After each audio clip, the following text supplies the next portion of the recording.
بسم اللہ الرحمن الرحیم۔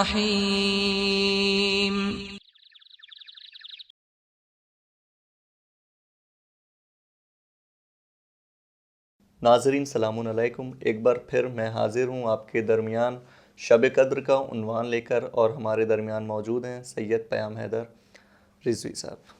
قبلہ آج شب قدر ہے، تو اس سلسلے میں ہمارے پاس کچھ سوالات ہیں، اور پہلا سوال ہے شب قدر کو شب قدر کہتے کیوں ہیں؟ بسم اللہ الرحمن الرحیم وبہ نستعین۔ دیکھیے، شب قدر کا جو نام ہے وہ قدر کیوں رکھا گیا ہے؟ حقیقت میں قدر جو کہا جاتا ہے وہ اندازے کو کہا جاتا ہے، کسی چیز کی مقدار کو قدر کہا جاتا ہے۔ مقدار قدر سے ہی بنا ہے، اسی کا ایک صیغہ ہے جس کو کہا جاتا ہے مقدار۔ تو قدر کسی چیز کے اندازے کو کہا جاتا ہے۔ تقدیر بھی جو ہے ایک طرح کا اندازہ ہے، یعنی جو آپ کی تقدیر میں لکھا ہوا ہے جس مقدار میں اتنا ہی ہوگا، کیونکہ اس شب میں آپ کی کچھ تقدیرات لکھی جاتی ہیں۔ پورے سال آپ کو کیا رزق ملنے والا ہے، کیا برکت ملنے والی ہے، کیا کامیابی ملنے والی ہے، کیا حوادث آپ کے ساتھ پیش آنے والے یا پیش نہیں آنے والے ہیں، وہ تمام تقدیرات آپ کی اس شب میں معین مقدار میں جو آپ کے لیے اللہ نے معین کیا و مقدر کیا ہے وہ لکھ دی جاتی ہیں۔ اسی لیے کہا گیا کہ اس شب کو اہمیت دیں، اس شب میں عبادت بندگی خدا کی بارگاہ میں راز و نیاز دعا توسل میں صرف کریں، تاکہ بہترین تقدیرات خدا آپ کے لیے نصیب کرے۔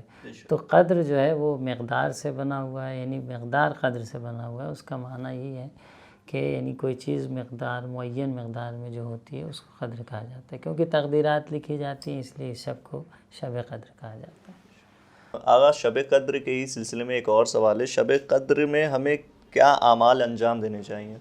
دیکھیے، آج کی جو شب قدر جسے کہا جاتا ہے، کیونکہ پورے سال کی اہم شبوں میں سے ایک ہے، اور اتنی زیادہ اس کی فضیلت ہے کہ مولا کائنات کے بارے میں حدیث میں ملتا ہے کہ آپ 3 شب میں بیدار رہتے تھے، خاص کر کے پہلی شب جو ہے شب نیمہ شعبان 15 شعبان کی جو شب ہے، اور شب عید الفطر، اور 23 کی شب۔ گرچہ تمام شبوں میں عبادت کے لیے ہے، لیکن ان 3 شبوں کے لیے خاص کر کے روایت میں وارد ہوا ہے۔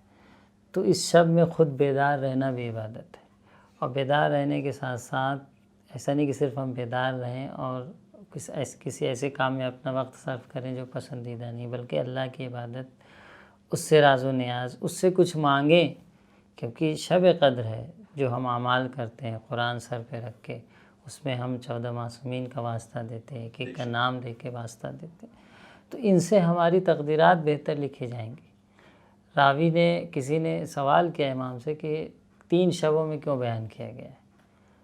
تو امام نے کہا کہ کیا مشکل ہے کہ ان 3 شبوں میں تم اللہ کی عبادت کرو، اللہ سے مانگو کچھ، لیکن ان 3 شبوں میں 23 کی شب کا امکان کہ یہ شب قدر ہو زیادہ پایا جاتا ہے۔ حدیث و روایات میں اگر ہم دیکھیں تو ایک بندے کو چاہیے کہ جو اللہ کی عبادت و بندگی ہماری ذمہ داری ہے، اور اسی لیے ہم بنائے گئے ہیں، وَمَا خَلَقْتُ الْجِنَّ وَالْإِنسَ إِلَّا لِيَعْبُدُونِ۔ ہم نے انسان اور جن کو پیدا ہی نہیں کیا مگر کہ عبادت کے لیے، اللہ کو پہچانیں، اس کی عبادت کریں اور اپنے وظائف پر پابند رہیں۔ تو جہاں یہ ہماری ذمہ داری ہے، وہیں ہماری کچھ زندگی کی حاجتیں بھی ہیں، کچھ زندگی کی ضروریات بھی ہیں۔ تو ہمیں چاہیے کہ جتنا ہمارا رابطہ خدا کی بارگاہ میں اور ان شبوں میں خدا سے مضبوط ہوتا جائے گا، جتنا ہمارا خدا کی بارگاہ میں دعا توسل اور اپنے تعلق کو خدا سے بڑھاتے جائیں گے، اتنی بہترین تقدیرات ہم اپنے لیے مقدر کر سکتے ہیں۔ آپ یہ سوچیں کہ ہم شب قدر میں ایسے ہی گزر گیا، کوئی اعمال بھی نہیں کیا، کوئی خدا کی طرف توجہ بھی نہیں کی، اور پھر خدا سے توقع رکھیں کہ ہمارے لیے بہترین تقدیرات لکھی جائیں پورے سال میں، تو یہ توقع کرنا پھر بیجا ہوگا۔ بہت سے اعمال ہیں شب قدر کے، ایک فہرست آپ کے سامنے پیش کریں۔ جیسے شب قدر کا غسل ہے، تمام شب قدر کے غسل ہیں، اور یہ غسل ایسا ہے کہ اس کے ساتھ آپ نماز بھی پڑھ سکتے ہیں، واجب نماز، مستحب نماز، یعنی یہ وضو کے جہاں پر یہ غسل کفایت کرتا ہے۔ اس کے بعد 1000 مرتبہ سورہ انا انزلنا کی بہت تاکید ہے کہ آپ، کیونکہ سورہ انا انزلنا میں یہ چیز بیان ہو رہی ہے کہ ہم نے قرآن کو لیلۃ القدر میں نازل کیا، اور یہ بھی بیان کیا جا رہا ہے کہ لیلۃ القدر کی اہمیت کیا ہے. لیلۃ القدر خیر من الف شہر، یہ ایک ایسی شب ہے جو 1000 مہینے سے بہتر ہے. ایک دو مہینے سے نہیں، 1000 مہینے سے. 1000 مہینے تقریباً 80 سال کی عمر، یعنی ایک عمر سے بہتر اس ایک شب کی اہمیت ہے.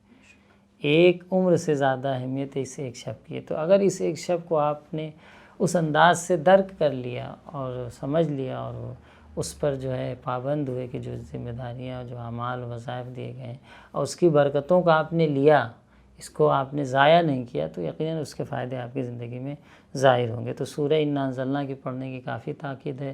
سورہ انا انزلنا میں تفصیلاً بیان ہو رہا ہے کہ ہم نے اس سورہ کو، قرآن کو لیلۃ القدر میں نازل کیا، اور لیلۃ القدر تمام شبوں سے بہتر. لیلۃ الخیر من الف شہر 1000 مہینے سے بہتر ہے. تنزل الملائکۃ والروح، اس شب میں ملائکہ نازل ہوتے ہیں، روح نازل ہوتی ہے. فیہا باذن ربہم، اپنے پروردگار کے اذن سے نازل ہوتے ہیں. اب یہاں پہ یہ بھی سوال ہے کہ یہ نازل کہاں ہوتے ہیں؟ یہ ملائکہ جو نازل ہوتے ہیں شب قدر میں، یہ کہاں نازل ہوتے ہیں؟ تو روایت میں بیان ہوا اور علماء نے اس کے تفصیل بیان کیا کہ یہ صرف اور صرف ایک ہی ذات ہے کہ جس کے پاس ملائکہ آ سکتے ہیں، اور وہ وقت کا امام ہے. کیونکہ عام انسانوں کے پاس تو ملائکہ نہیں آتے.